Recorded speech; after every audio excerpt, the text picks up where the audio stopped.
Hello, evening, ladies and gentlemen. This is your United Uncle. It's been a long time since we talked. I know Manchester news is very depressing.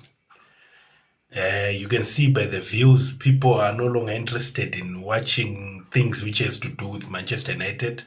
So I've decided that I'm gonna merge my contents maybe to 2 videos or 3 videos a week.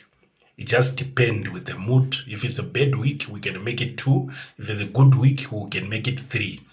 Just depend. So now we're talking about the week which passed. That's why I titled my video Week in Manchester. The week started on a Sunday, that other week, when we drew 2-2 to Everton. And we woke up on Monday.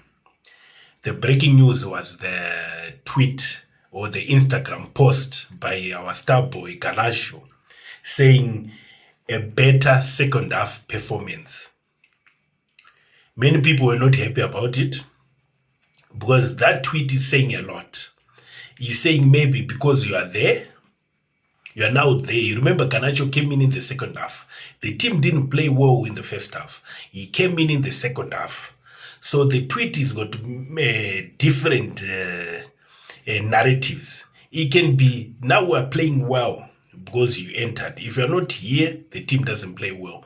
Or you're just appreciating that the team is doing well. So that was one of the breaking news. Where the issue, Roy Keane, you saw Roy Keane on Overlap, parading, talking all sorts of nonsense about Bruno Fernandes. But guys, we can see Bruno is doing well. Our previous, I think, 7 goals, he's been involved. If he doesn't score, he assists or he creates. Our last 7 goals in our 3 games, Bruno has been involved in all goals. But still, we've got legend, we've got so-called former greats of the club. They don't appreciate the great work of Bruno Fernandes. But luckily, us as supporters who are sober-minded, we appreciate the effort from Bruno Fernandes. That's why he was named Player of the Month for Manchester United. That's why we voted for him to be Player of the Month. Bruno Fernandes is our current Player of the Month. He's doing more. He's working more out. I wonder if Bruno can get injured. What will happen? The guy works hard, but still, the bandits and the legends, they don't appreciate him. Some so-called the big YouTubers, they are now like they are paid to talk shit about Bruno. They are paid to talk bad things about Bruno. But we can see that the guy is doing well. The guy is playing with all his heart.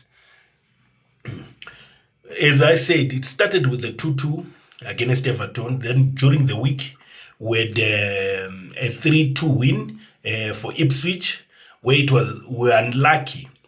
Doki, our new boy, got a red card, and it was a game full of mistakes from our keeper. Even the first goal, it was a mistake between Doku and Onana, but we were lucky. We managed to win that game courtesy of a Harry Maguire header, the last header, which made it to go to 3-2. The other news also, we can see that we're still lacking goal threat. We're still lacking goal threat. We don't threaten enough. Our strikers, they are not doing what they're supposed to be doing. Our last 7 goals, there is no striker involved. It's just defenders and midfielders and an own goal.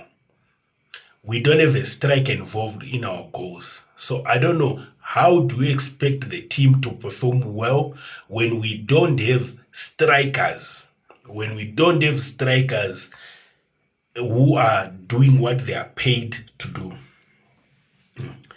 We simply don't have the players. The week ended with it was a 1-1 in full time against Everton. Then we lost on penalties, which is 4-3.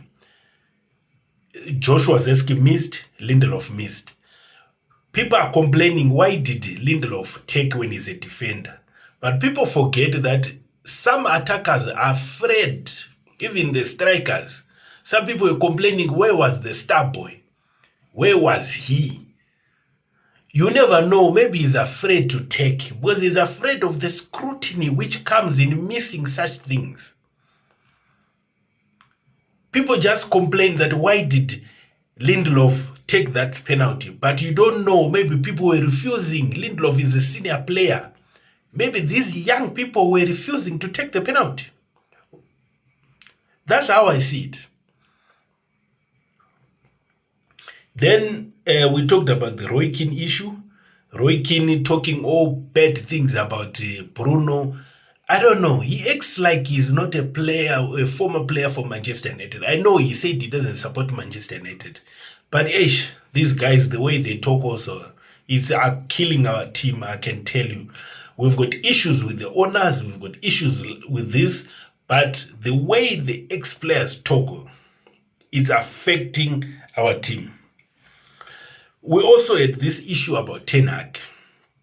Ten Hag had an interview in Dutch, but it was translated.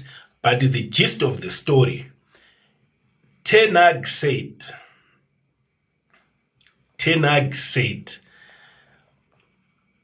if the players of today, they lack that heart. Way back, they had stronger players. You can get away with anything, because players way back, they could understand that that's what's needed. But now, if you do some of the theories or the tactics which you're using way back, HR will be on your case. Why are we abusing our players? Why are you overtraining our players? It goes to the story where I talked about Ferguson and Patrice Evra, when he said that Ferguson, if he was coaching now, he would be arrested. Another coach is talking about it. The players of now, they lack that mental capacity to accept criticism. They succumb to pressure. So you need to handle them with care.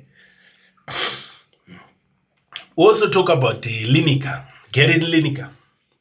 He said, he compared when Slot left, Jurgen Klopp left Liverpool, and when Ferguson left. He said Ferguson left a team, a dying team. In other words, a team which was going to struggle. Which is different from what Jurgen Klopp left at Liverpool. In a way, it's understandable.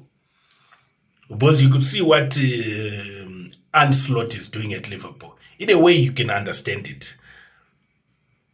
You can understand that the team which Jurgen Klopp left is actually very good than the team which was left by Ferguson.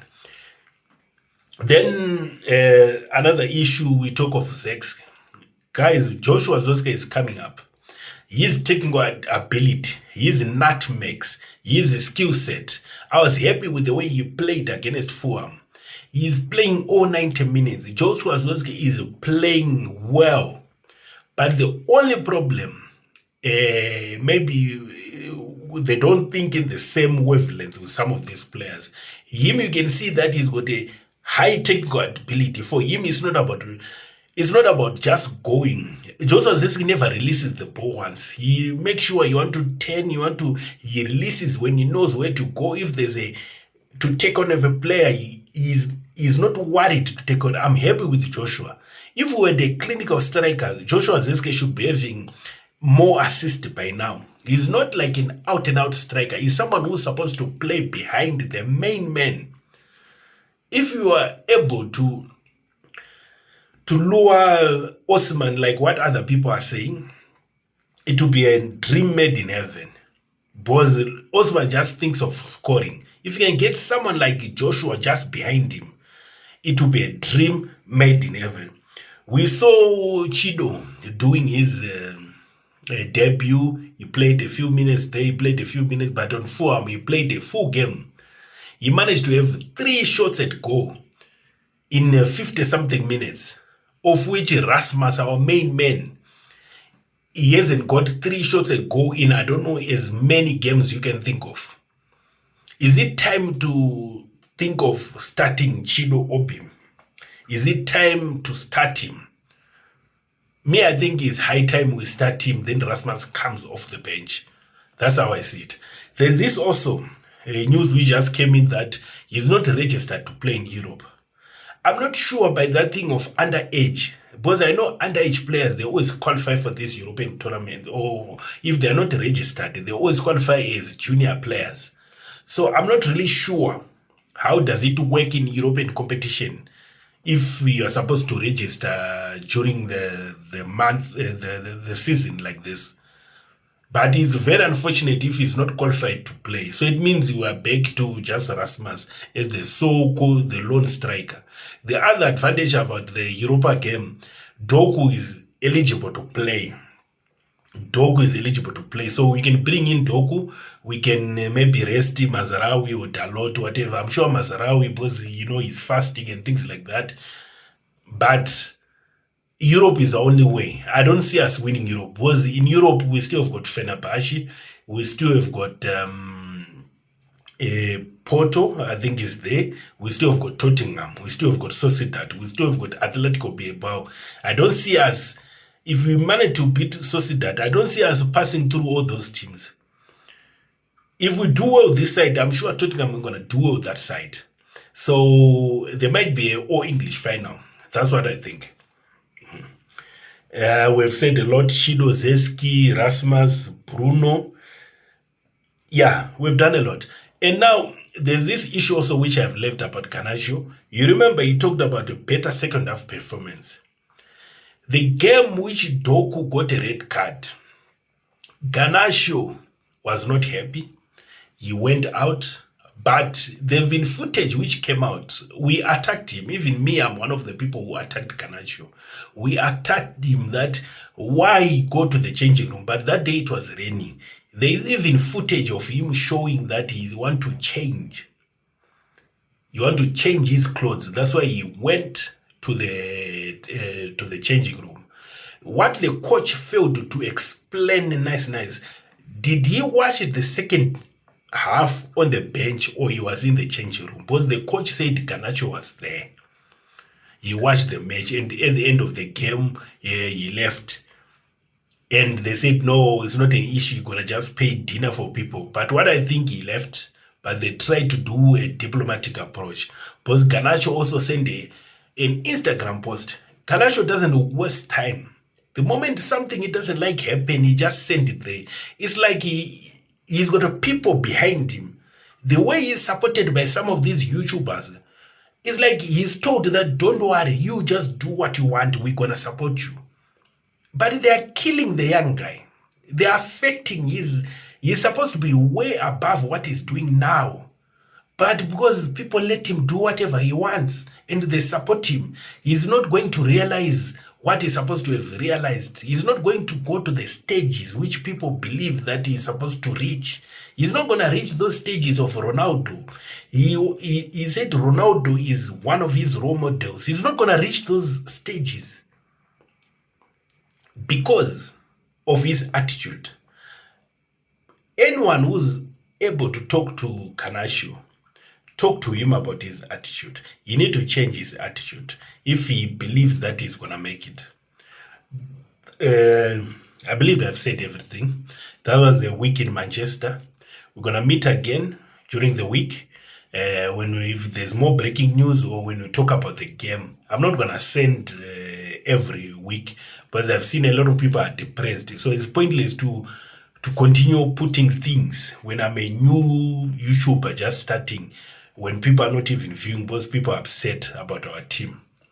This is your United Uncle. If you like my content, you know what to do. Thank you.